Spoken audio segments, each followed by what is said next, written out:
Reactivity training with treats does not work for you because your dog is not food motivated. You try to offer them a treat when they're freaking out and they don't even realize it's there. This is an incredibly common issue, and luckily there's an easy solution to this. In this video, I will explain the big false premise around food motivation and reactivity training. And I will give you the one easy question you can ask yourself to determine whether your dog is food motivated enough to use treats for reactivity training. What you're about to hear is going to fundamentally change how you think about using treats in training. And finally, I'm even going to share with you why your dog will progress faster if they are less food motivated. Let's dive in. First, let me say, all dog owners who use treats in reactivity training have very good intentions. They know that reward-based training is a good thing. They know that using treats at the right time can keep dogs from showing unwanted behaviors. And so they try the following. They grab some treats, they wait until their dog freaks out the next time they encounter a trigger, and then they offer a treat in hopes that the dog will take it and stop the freakout. But it doesn't do any good whatsoever. The dog acts as if it's a lot more fun to have a big outburst rather than eat a delicious treat.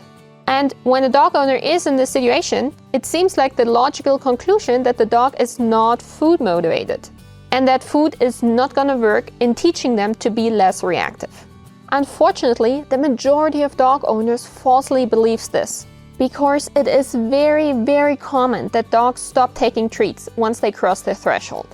If your dog is not taking food once they are flipping out, that is actually not a sign that they have low food motivation. It's also not a sign that treats won't work for you at all. It's just a sign that they are in a very high state of stress. And by not knowing how to navigate stress in training, we arrive at this false belief that food will not work. So, in order to see how we can use food in reactivity training, even for dogs with low food motivation, we have to understand what the core idea of reactivity training is, and why nearly every single dog owner has this false premise around it. So, here is the big false premise. Nearly all dog owners believe that reactivity training with treats means we wait until the dog freaks out, then we give them treats, and then the treats somehow reverse that freak out. But that is wrong. This is not how we use treats in reactivity training. Treats are not the one magic thing that keep your dog from flipping out. We do not want our dog to flip out in the first place, because every single time they get so triggered that they cross their threshold, their reactivity gets rehearsed and ingrained a little bit more. And even if your dog was able to take treats once they crossed their threshold, that still would not magically reverse them being too triggered. So, the one thing that keeps your dog from crossing their threshold is not food. It's also not any specific command or hand signal. It is understanding how counter-conditioning and desensitization work. In this graphic, we will visualize our dog's stress in dependence to the trigger intensity. If our dog is not aware of a trigger, obviously their stress level is low. And then there is a magic sweet spot where our dog starts to be aware of a trigger. This trigger likely is still in a large distance from the dog, and they are aware but not yet freaked out. However, if the trigger intensity keeps increasing, that means the trigger keeps coming closer, our dog quickly reaches the point of no return and crosses their threshold.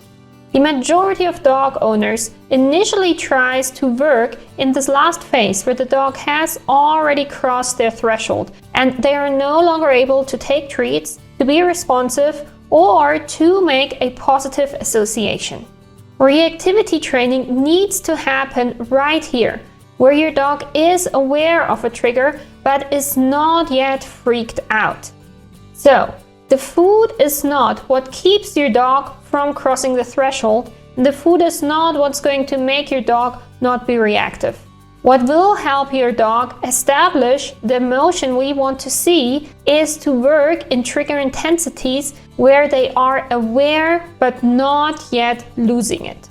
So, the key to carrying out successful counter-conditioning sessions is to be very mindful about trigger intensity. Yes, I know this can be tricky sometimes. And exactly how to do this is a topic for another video, where I will discuss in detail how to get started with it. For now, you need to understand that using food is not about making your dog withstand high trigger intensities. We do not first overwhelm our dog with a very stressful situation and then hope that food will magically fix that. Food in training is not a magic wand. It's a tool, and it has advantages and limitations that we need to use smartly. Once more, the key to successful reactivity training sessions is to carefully plan the trigger intensity, so that your dog does not have any huge freakouts in the first place. And then, when you are in a situation where your dog is aware of the trigger but not freaked out, then you can further use food to sweeten the deal. But the food is never the one thing that keeps your dog from flipping out. So, you see how we had it all backwards. It is wrong to put your dog in a super stressful situation and then try and use food to make this non-stressful, because the majority of all dogs will not eat once they are very stressed. So, saying, "My dog is not food motivated enough for reactivity training," really is saying, I'm using a wrong approach in which I overwhelm my dog with trigger intensity. So, what we want to do instead is this. We put our dog in a situation where they are aware of their trigger, but below their threshold. And then we can add food to encourage sniffing and to further attach a positive association to the setting.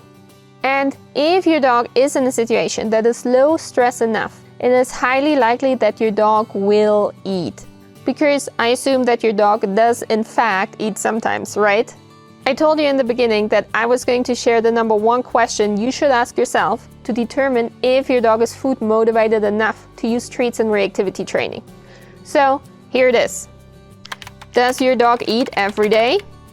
If the answer is yes, if your dog voluntarily eats their breakfast and dinner, if you do not have to force feed them, then obviously they have an appetite and an inherent interest in consuming food, like all animals do. And that really is all the food motivation we need for reactivity training. If your dog is not eating in stressful situations, that is fine. It does not mean that we cannot use food in reactivity training.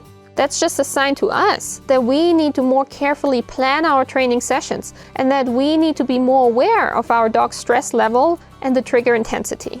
And that brings me to the last point, which is why your dog will actually progress faster if they are less food motivated.